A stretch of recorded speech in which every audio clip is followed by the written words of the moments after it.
Ada seorang laki-laki sedang sholat, hanya menggunakan celana tanpa baju. Bagaimana sholatnya? Sahkah? Saat sedang sholat, tak sengaja aurat tersingkap terkena angin. Batalkah sholatnya? Selesai sholat, baru ingat, belum berwudu, harus sholat lagi? Bismillah, alhamdulillah, insyaallah Bapak dan Ibu sekalian, hari ini kita akan membahas tentang syarat sah sholat ya. Tadi di awal sudah disampaikan ada beberapa pertanyaan atau ada beberapa kasus yang mungkin pernah kita alami sebelumnya. Yuk kita coba telaah, mudah-mudahan bisa terjawab ya. Syarat sah sholat ada 6.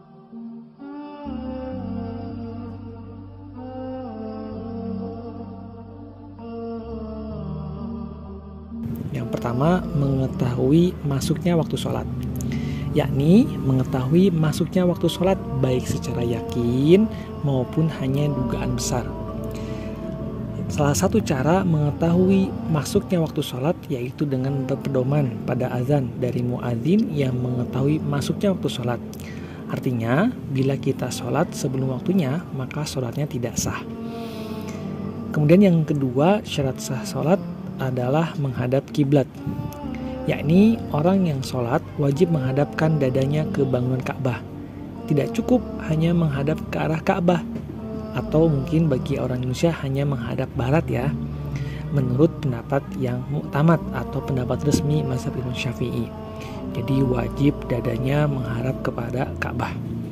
Hanya saja bagi yang sholatnya di dekat Ka'bah, maka dia harus yakin menghadap ke bangunan Ka'bah. Adapun bagi yang jauh darinya, seperti kita ya, maka dia tetap wajib menghadap ke bangunan Ka'bah, namun cukup dengan dugaan besar.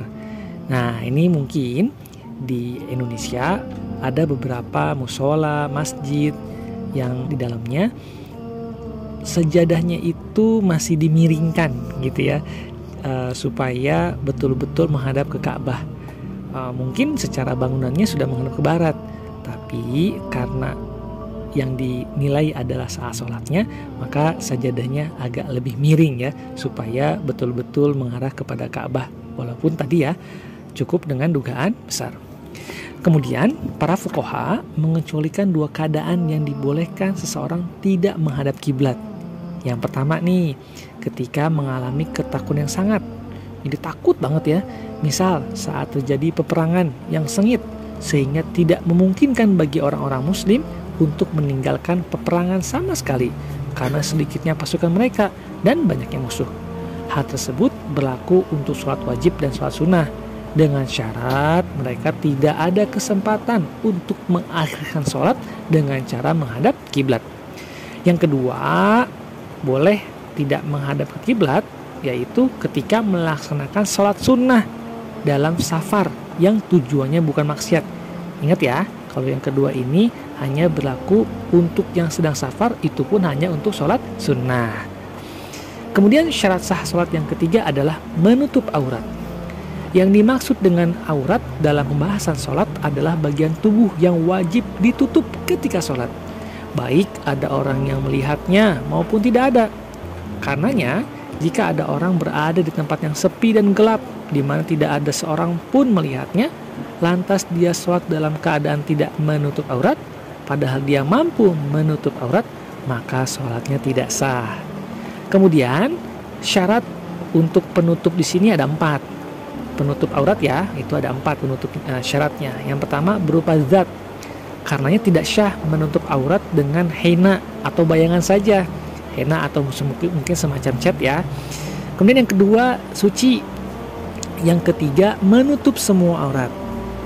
Kemudian yang keempat menutupi warna kulit dari pandangan orang yang berbincang dengannya, di mana keduanya berada dalam majelis yang sama.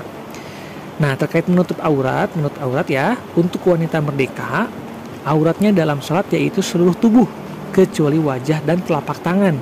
Adapun selain wanita merdeka maksudnya, yaitu laki-laki yang merdeka, budak laki-laki dan budak perempuan, auratnya dalam sholat yaitu antara pusar dan lutut. Jadi pertanyaan yang pertama tadi insya Allah terjawab ya teman-teman.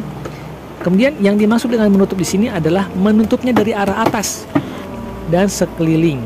Adapun menutup aurat dari arah bawah, maka hukumnya tidak wajib. Kemudian jika di tengah-tengah sholat dia menyingkap auratnya dengan sengaja, maka sholatnya batal saat itu juga. Adapun jika auratnya tersingkap oleh angin misalnya, maka dia wajib langsung menutupnya saat itu juga dan sholatnya tetap syah. Akan tapi bila dia membiarkannya sebentar saja, baru kemudian menutupinya, maka sholatnya batal. Jika seseorang tidak mendapati apapun untuk menutupi auratnya, maka dia tetap wajib sholat meskipun auratnya terbuka. Sholatnya tetap sah dan tidak diwajibkan untuk mengulanginya. Yang keempat, suci dari 2 hadas, baik hadas besar maupun kecil. Karenanya siapa yang sholat dalam keadaan berhadas, maka sholatnya tidak sah secara mutlak, baik dia melakukannya dengan sengaja maupun lupa. Hanya saja dia berdosa besar pada keadaan yang pertama, yang tadi yang sengaja nih ya, dan mendapatkan pahala atas niatnya, bukan karena sholatnya. Pada keadaan yang kedua, yaitu karena lupa. Jadi tetap dapat pahala karena niat ya, walaupun tetap saja sholatnya tidak sah ya, jadi harus diulangi. Dikecualikan dari orang yang terus berhadas, daimul hadas, karena sholatnya dihukumi sah dan tidak perlu diulang karena kondisi darurat. Juga orang yang tidak mempunyai air dan tanah untuk bersuci, karena dia wajib sholat dalam rangka menghormati waktu sholat. Namun dia wajib mengulangi sholat itu setelah mendapatkan air atau tanah. Yang kelima, pakaian, badan, dan tempat suci dari najis. Pakaian di sini mencakup setiap benda yang dipakai oleh orang yang sholat. Tubuh di sini mencakup bagian dalam hidung, mulut, dan mata. Sementara yang dimaksud dengan tempat di sini adalah tempat yang bersentuhan dengan tubuh atau pakaian orang yang sholat. Artinya, bila saat sujud nih, tempat yang sejajar dengan dada kita ternyata ada najis, tapi tidak mengenai badan pakaian kita, maka tidak menyebabkan sholat kita menjadi tidak sah ya, jadi tetap sah. Kemudian, najis yang disyaratkan hilang di sini adalah najis yang tidak dimaafkan.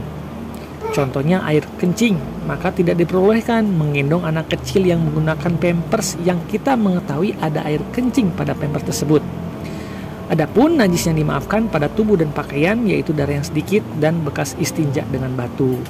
Jadi kalaupun misalnya kita sedang sholat dan ada sedikit darah, insya Allah itu tidak apa-apa karena najisnya dimaafkan.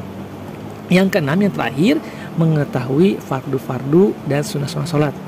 Intinya adalah kita mampu membedakan antara mana yang fardu sholat, mana yang sunnah sholat.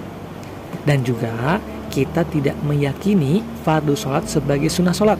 Contoh, kita meyakini sujud sebagai sunnah sholat. Nah, demikian ya tentang syarat sah sholat yang ada 6. Mudah-mudahan teman-teman bisa menjawab 3 kasus di atas ya. Demikian saja, barakallahu fikum.